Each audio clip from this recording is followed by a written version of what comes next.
היי, קוראים לי רחלי, אני מנהלת למיכל אקרמן את המכון. קודם כל, ברגע שלקוחה היא מתקשרת להתייעץ, אנחנו מציעות לה לבוא לפגישת ייעוץ מסודרת.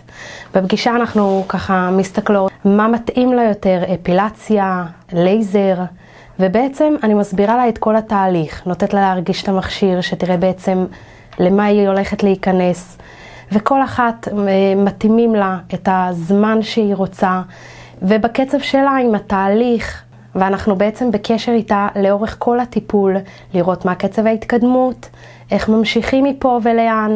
השירות אצלנו הוא מעל הכל. כל אחת שנכנסת לפה לטיפול, היא בעצם נכנסת למשפחת מיכל אקרמן, ואני מזמינה אתכם לבוא וליהנות, והעיקר לראות את התוצאה.